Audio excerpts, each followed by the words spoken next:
بسم اللہ الرحمن الرحیم، حسبی اللہ ونعم الوکیل۔ جی پیارے پاکستانی، امید ہے کہ آپ خیریت سے ہوں گے۔ جی آپ دیکھ رہے ہیں میرا YouTube channel smart life cost, اور میں ہوں عاطف چودھری۔ جی تو سب سے پہلے جو میں نے بات کرنی ہے وہ یہ ہے کہ عمران خان صاحب نے خط لکھنے کا فیصلہ کیا ہے، یا کہہ لیں کچھ خبریں آ رہی ہیں کہ انہوں نے خط لکھ دیا ہے چیف جسٹس کو۔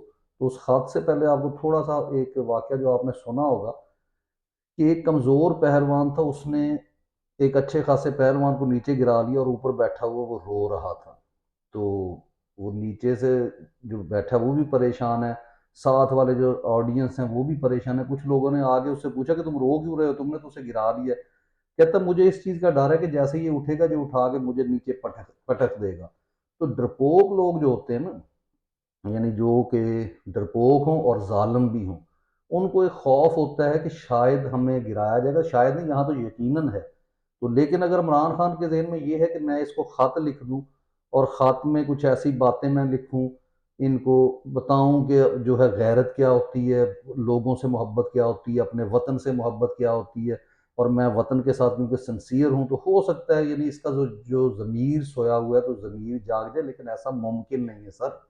اس کی وجہ یہ ہے کہ یہی چیز، یہ تاریخ اپنے آپ کو دہرا رہی ہے۔ ایک خط جو ہے وہ اس سے بہت پہلے جو ہے وہ تحریک آزادی کے ایک سپاہی نے جو ہے ایوب خان کو لکھا تھا، اور انہوں نے یہ لکھا تھا کہ جناب، جس کو ایوب خان نے غدار قرار دیا تھا، انہوں نے کہا نہیں، مجھے آپ جو ہے اپنی قوم کے لیے کچھ کرنے دیں، آپ بھی کریں، لیکن جناب اس موصوف نے ایسا کرنے سے انکار کر دیا تھا اور ان کو جو ہے وہ جیل میں بند رکھا۔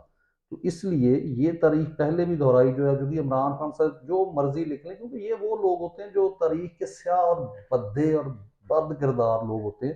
یہ کبھی بھی تاریخ نہیں، آپ اگر فرعون کے بارے میں پوچھیں تو فرعون کا تو واقعہ باقاعدہ لکھا گیا، جس کے اوپر موویز بھی وہاں پہ بنی ہیں، کہ جب حضرت موسیٰ کو بہت زیادہ جو ہے اللہ تعالیٰ نے علامات، بہت سے معجزے دکھائے، تو حضرت موسیٰ نے تو کہا اللہ سے مخاطب ہو کے کہ اے اللہ، اس کے بعد تو امید ہے کہ فرعون جو ہے وہ سیدھے راستے پر آ جائے گا، وہ اللہ کی وحدانیت کے اوپر ایمان لے آئے گا۔ اتنے یعنی واضح نشانیاں جو قرآن میں بار بار اللہ نے ذکر کیا ہے کہ بنی اسرائیل کو میں نے واضح نشانیاں دکھائیں، لیکن اس کے باوجود اس نے انکار کیا۔ کیوں؟ تو اللہ تعالیٰ کا اس کو جواب آیا تھا کہ اس کا دل سخت ہے، یعنی بائبل میں تو یہ لکھا گیا ہے نا کہ اس کا دل سخت کر دیا، تو اس کا دل سخت تھا۔ تو یہ سخت دل لوگ جو ہوتے ہیں یہ کبھی رحم دل نہیں ہو سکتے۔ اگر یہ رحم، یعنی انسان